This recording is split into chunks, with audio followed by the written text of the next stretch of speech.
Shopify for B2B. What? I know.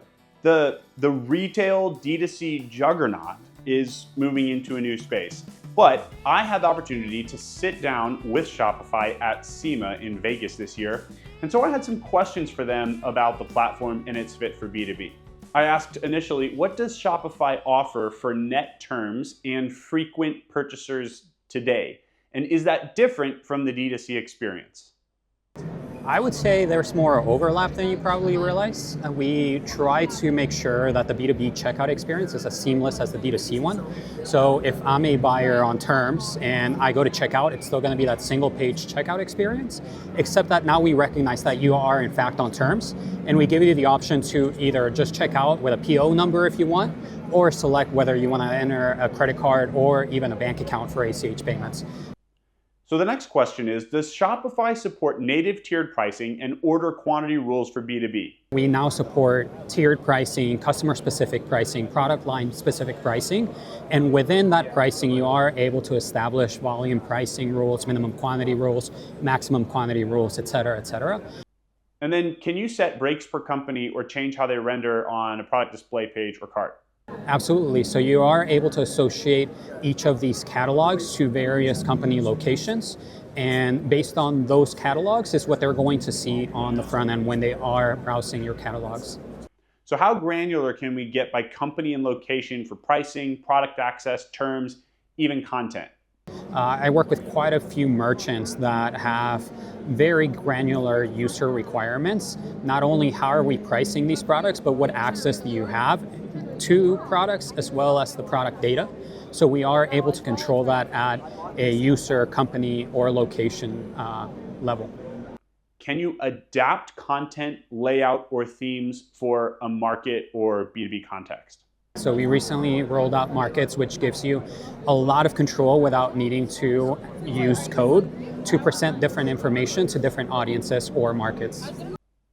So what are the best native ways for B2B buyers to reorder quickly, if there are any? So when a B2B buyer logs into their account, they're able to see their order history and take action from there. So not only do they gain the insights of what I've purchased in the past, but they're able to easily buy again with a click of a button, or even pay for pass-through invoices if they're on terms.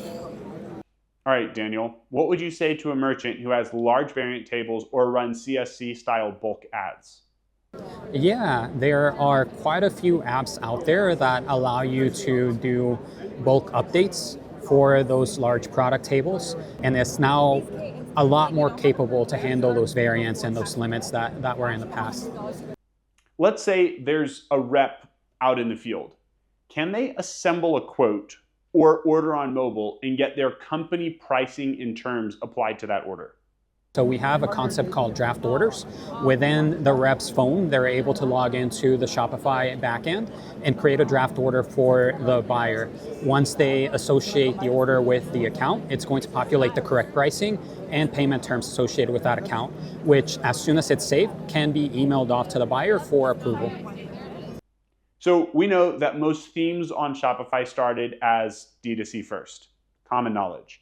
What would you recommend for a B2B merchant to use today? My go-to is Trade, just because out of the box it offers a lot of B2B functionality built out already. However, with the new Horizon themes and our use of Sidekick, you are able to augment those more D2C specific themes to serve B2B functionality. So I wouldn't limit myself to just the Trade. If there's another theme out there that is newer and more in line with the brand or the vision that you have for your storefront, you're able to easily adapt them to suit your B2B needs. I know it was recently announced Shopify just increased the product variant limit to 2,048. It used to be 100. Does that unlock anything new for B2B catalogs for merchants who have complex options like automotive or HVAC, something similar to that?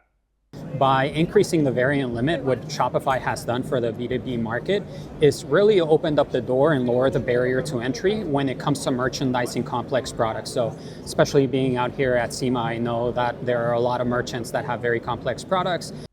Daniel, anything else you'd want to just add to the conversation before we go? In a previous life, I was responsible for the selection and implementation of an e-commerce platform for an off-highway distributor. If Shopify had been around then, I would have hands down chosen Shopify for its ease of use. I think it would have significantly decreased my total cost of ownership, and it would have increased my go-to-market speed. So hands down, I would highly recommend it to any B2B distributor that's out there in considering Shopify for its wholesale business. So if you've thought in the past, I'm too B2B, Shopify's not for me, now might be a time for you to take another look, have a conversation about it, and consider if you can get the rest of the benefits that Shopify has to offer in your B2B buying environment. Well, I hope you found this information helpful, and if you have any other questions, feel free to pop them down in the comments, and I'd love to either answer it for you or get an answer from Shopify. Thanks, have a great day.